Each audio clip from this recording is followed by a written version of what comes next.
Good morning student, कैसे हैं आप सब। उम्मीद करते हैं आप स्वस्थ होंगे और सुरक्षित होंगे। मैं सुभाष प्रजापत वैभव इंग्लिश स्कूल की ऑनलाइन क्लासेस के अंतर्गत आपका हार्दिक स्वागत करता हूं। आज की ऑनलाइन क्लास के अंतर्गत हम क्वेश्चन नंबर 4 को वापस देखेंगे। जो कल की क्लास थी ऑनलाइन क्लास, उसके अंतर्गत कुछ टेक्निकल प्रॉब्लम होने के कारण क्वेश्चन नंबर 4 का जो पहला पार्ट वो आधा ही कंप्लीट हो पाया था। तो मैंने सोचा कि आधा कंप्लीट हुआ है उससे अच्छा है आज हम वापस शुरू से उसके बारे में रिवीजन कर लें। तो क्वेश्चन नंबर 4 को स्टार्ट करते हैं। तो क्लास 9 का पार्ट 13 चल रहा है, जिसके अंदर पॉलिनोमियल के हम कुछ टॉपिक करने वाले हैं। एक्सरसाइज 2.4 में हम और क्वेश्चन नंबर 4 का जो पार्ट है फर्स्ट, उसके बारे में वापस से चर्चा करते हैं। तो मैं राइट डाउन करता हूँ क्वेश्चन को और फिर इसके बारे में हम चर्चा करते हैं। गुणनखंड कीजिए। गुणनखंड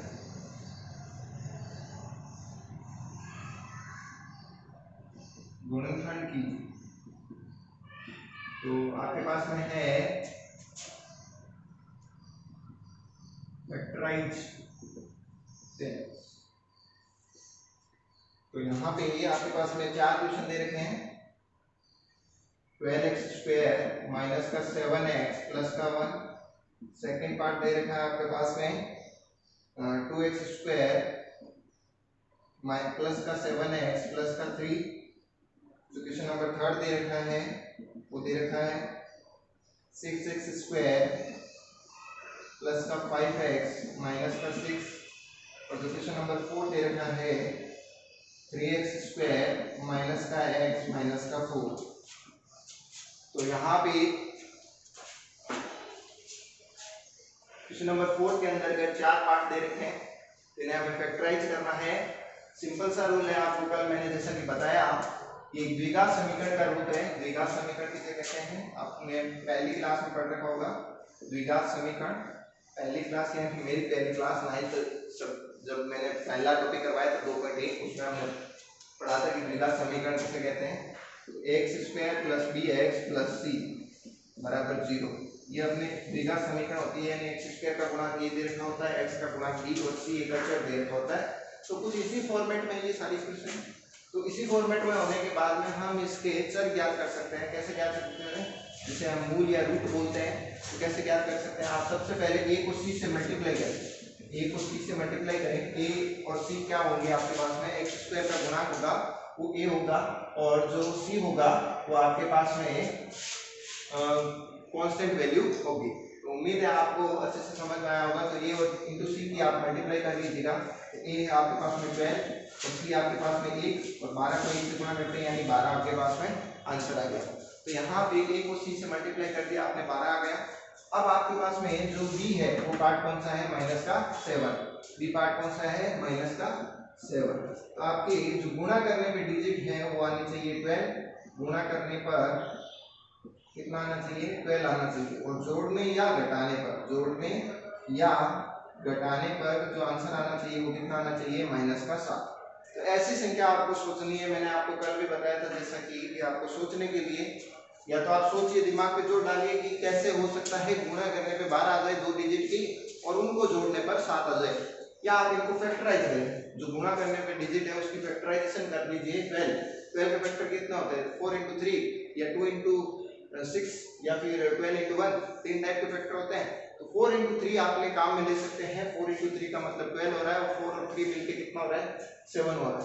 तो ये हमने संख्या सोच ली कि भाई 4 और 3 हमारे पास में दो संख्याएं हैं, उनकी गुणा अगर करते हैं तो 12 आंसर आता है और इनको अगर जोड़ते हैं तो हमारे पास में माइनस के 7 आ जाते हैं। अगर दोनों को माइनस लगा के जोड़े तो। अब चिन्ह की रही बात, तो चिन्ह की बात को कोई टेंशन नहीं है। तो सबसे पहले मैं आंसर नंबर 4 का फर्स्ट उतारता हूँ। तो इसमें जो वैल्यू दे रखी है आपके पास में 4 के फर्स्ट के अंतर्गत वो दे रखी है 12x स्क्वायर माइनस का 7x प्लस का 1। तो यहाँ से स्टार्ट करते हैं। तो सबसे पहले 12x स्क्वायर, इसको सेम रखेंगे, ये चिन्ह उतारेंगे, वहां से बड़ी डिजिट उतारेंगे। 4 और 3 में से दोनों में से बड़ी डिजिट कौन सी है, तो 4, उसके पीछे x लगाएंगे, फिर माइनस लगाएंगे, फिर दोनों में से वो जो बच गई वो डिजिट देखनी है तो 3x। अब मैंने यहाँ पे माइनस क्यों लिया, देखिए माइनस का 4 अगर लिया है और प्लस का 3 लूंगा तो माइनस प्लस माइनस हो जाएंगे और एक आंसर आएगा जो कि गलत हो जाएगा। यहाँ पे माइनस है, यहाँ पे भी माइनस, माइनस माइनस प्लस हो जाएंगे तो माइनस का 7x हो जाएगा। तो अपने पास में आंसर आ जाएगा माइनस का 7x प्लस 1। अब देख लीजिए, आप सबसे पहले दो दो के जोड़े बना लीजिए। दो दो के जोड़े बना के अब आप इसमें से कॉमन लीजिए, यानी 4x कॉमन आ जाएगा। 4 के पाड़े में 12 आते हैं 3 बार, 3x। 1x कॉमन ले लिए, 1x अंदर ले गया। 4 के पाड़े में 4 आता है एक बार और x मैंने कॉमन ले रखा है, यानी 3x माइनस 1। और जो पीछे वाला डिजिट का जोड़ा है वो भी सेम टू सेम आना चाहिए, यही जोड़ा आना चाहिए। तो यहाँ पे क्या कॉमन लिया जाए, देखिए यहाँ पे प्लस का चिन्ह है, यहाँ पे माइनस का, देन मेरे को -1 कॉमन लेना पड़ेगा। दोनों में से कुछ कॉमन नहीं आ रहा है तो -1 मैंने कॉमन लिया, तो 3x पॉजिटिव हो जाएगा और माइनस का 1। तो ये डिजिट और ये डिजिट यानी दोनों ब्रैकेट सेम आना चाहिए हर कंडीशन के अंदर।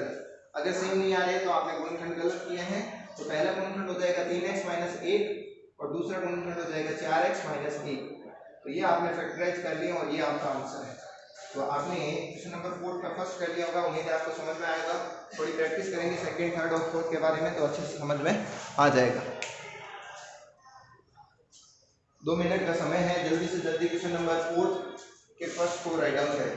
द्विघात समीकरण आपने पहले पढ़ रखी है, इसको राइट डाउन नहीं करना है, इसको क्वाड्रेटिक इक्वेशन बोलते हैं, तो इसको राइट डाउन नहीं करना है। क्वेश्चन राइट डाउन कर लीजिए और ये राइट डाउन कर लीजिए और ये अपने रफ कॉपी का पार्ट है जो आपको राइट डाउन करना पड़ेगा। 2 मिनट का समय, जल्दी से जल्दी आप राइट डाउन करें।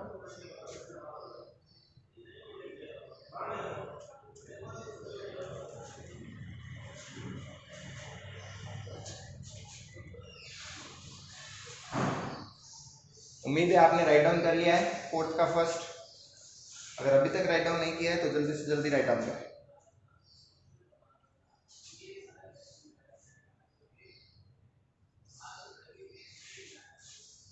अब हम चर्चा करेंगे फोर्थ के सेकंड के बारे में। जो फोर्थ का सेकंड है उसके बारे में, तो ये हम रफ डाउन कर देते हैं और फोर्थ का सेकंड उसके बारे में चर्चा करते हैं।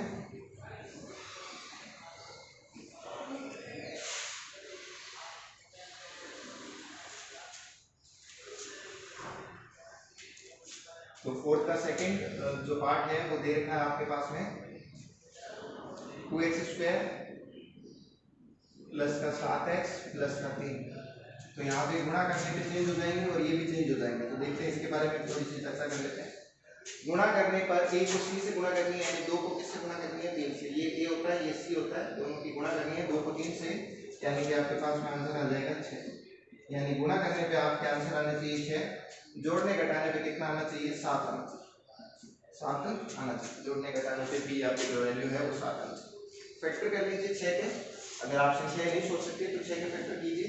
6 का पहला फैक्टर होता है 6 × 1, दूसरा फैक्टर होता है 2 × 3 और बस 2 फैक्टर होते हैं 6 के, एक तो 6 × 1, एक 2 × 3।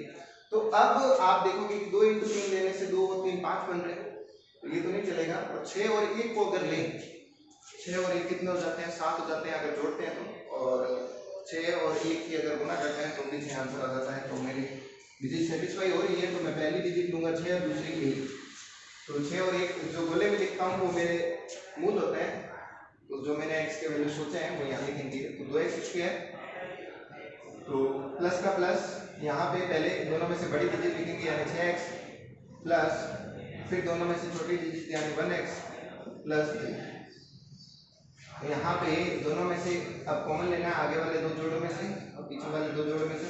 तो यहाँ पे कॉमन आ रहा है 2x, 2x जैसे कॉमन लिया तो 2 के बारे में 2 आता है एक बार, और x² में से x गया तो x बच गया। 2 के बारे में 6 आता है 3 बार, x कॉमन आ गया तो x + 3। क्या देखिए यहाँ पे x + 3 आ रहा है, बिल्कुल आ रहा है, चिन्ह में भी कोई दिक्कत नहीं है, नहीं प्लस का 1 कॉमन आएगा तो x + 3 आएगा। अब आप क्या करें, जो दोनों जोड़े सेम है उनको एक बार लिख लीजिए, यानी वो भी कॉमन आ जाता है x + 3। x + 3 कॉमन आने के बाद में एक ब्रैकेट बनेगा जिसके अंदर जोड़ों के बाहर जो डिजिट है उनसे एक जोड़ा बन जाएगा, यानी 2x + 3। अब आपके पास में फैक्टराइज हो चुके हैं। तो उम्मीद है आपको फोर्थ का सेकंड नंबर सवाल समझ में आया होगा। जल्दी से जल्दी इसे राइट डाउन करें। अब हम बात करेंगे फोर्थ के फिफ्थ के बारे में, फोर्थ के थर्ड के बारे में।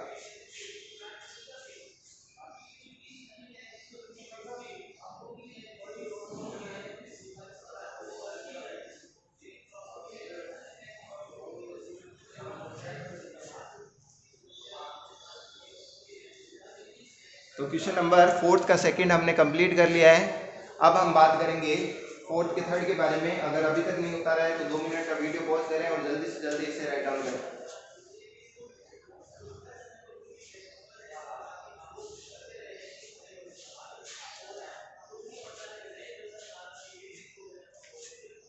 उम्मीद है आपने राइट डाउन कर लिया होगा। अब क्वेश्चन नंबर 4 के थर्ड के बारे में चर्चा करते हैं।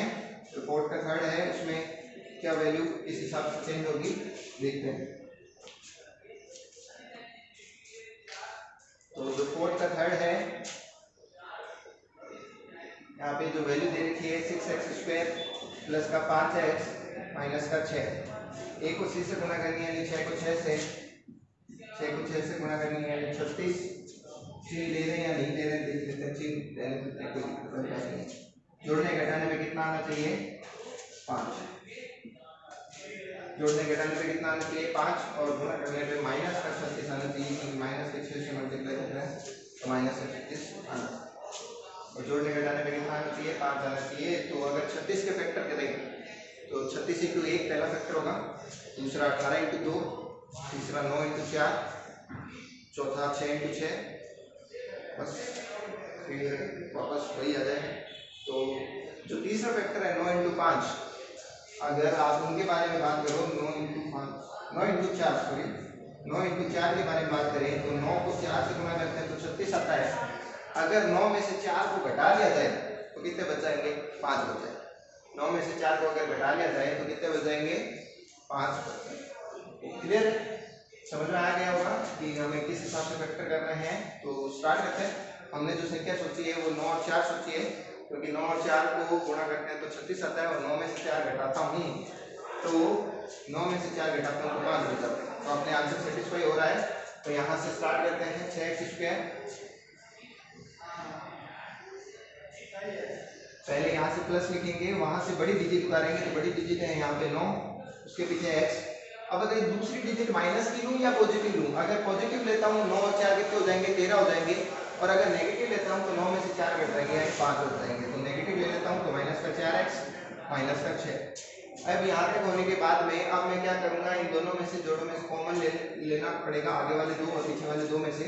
तो आगे वाले 2 डिजिट में से आपको क्या कॉमन नजर आ रहा है, क्योंकि 3 के फैक्टर है देखो 6 और 9, तो 3 के पार्ट कॉमन आ रहा है, तो 3 और x भी कॉमन आ रहा है।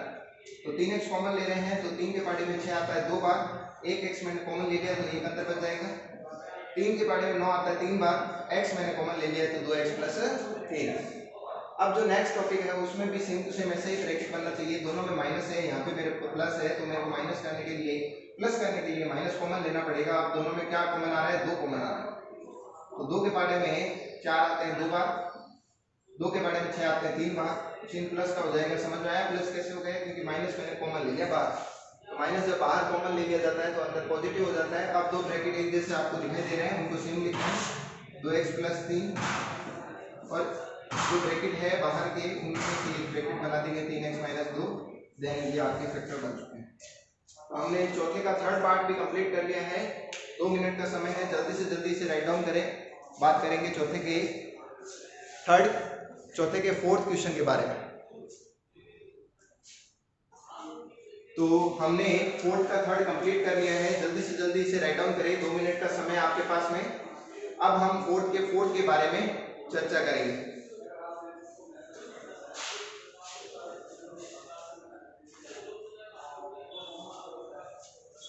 क्वेश्चन नंबर 4 का फोर्थ मैं रफ डाउन करता हूं। अब हम फोर्थ के बारे में चर्चा करेंगे।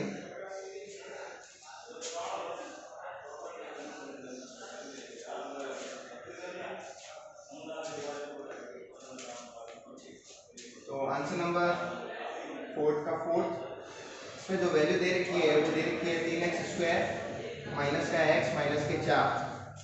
गुणा करने पे कितना आना चाहिए सोचिए जरा, 4 को 3 से 3 को 4 से गुणा करेंगे तो 12, चिन्ह किसका आएगा माइनस का, माइनस के 12 और v यानी माइनस का 1। x का गुणांक आगे कुछ नहीं दे रखा है यानी 1 होगा, और डिजिट माइनस की इसलिए -1। अब आप क्या करें, सबसे पहले इसमें ऐसी संख्या सोचे जो गुणा करने पे 12 आ जाए और जोड़ने घटाने पे 1 बच जाए। तो 3 और 4 आपको जैसे कि पता है 3 और 4 की गुणा करते हैं तो 12 आते हैं, और अगर इसमें घटा दिया जाए तो 1 बच जाएगा। तो ये संख्याएं बहुत सरल है। तो आप सबसे पहले लिखें 3x², यहाँ पे चिन्ह माइनस का है, वहां से बड़ी डिजिट उठाएं 4, उसके पीछे x लगाएं।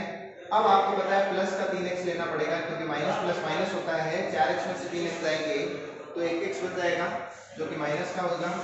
अब माइनस का 4। अब आप आगे वाले दो जोड़े में कॉमन ले ले और पीछे वाले दो जोड़े में कॉमन ले लीजिए। आगे वाले में कॉमन आ रहा है x, सिंपल x कॉमन आ रहा है तो 3x माइनस का 4। पीछे वाले जोड़े में कुछ कॉमन नहीं आ रहा है यानी कि एक कॉमन लेंगे, एक सब में कॉमन होता है, अगर कुछ कॉमन नहीं आता तो 3x माइनस 4। अब आप क्या करें, जो ब्रैकेट समान है वो लिखें और दूसरा ब्रैकेट लिखें जो असमान। तो यहाँ पे गुणनखंड हो चुके हैं। क्वेश्चन नंबर 4 का 4 हमने कंप्लीट कर दिया है। 2 मिनट का समय है, जल्दी से जल्दी से अपनी रफ कॉपी में राइट डाउन करें। तो उम्मीद है आपने 4 का 4 क्वेश्चन राइट डाउन कर लिया होगा। आज की ऑनलाइन क्लास के अंतर्गत हमने क्वेश्चन नंबर 4 के 4 पार्ट को कंप्लीट किया है। उम्मीद है आपको समझ में आए होंगे, गुणनखंड करने आपको इजी लगने लगे होंगे। कल की क्लास में क्वेश्चन नंबर 5 के आगे सोल्व आउट करेंगे, उसके जो टॉपिक है वो सोल्व आउट करेंगे। उम्मीद है आज का सेशन आपको पसंद आया। Okay, good bye.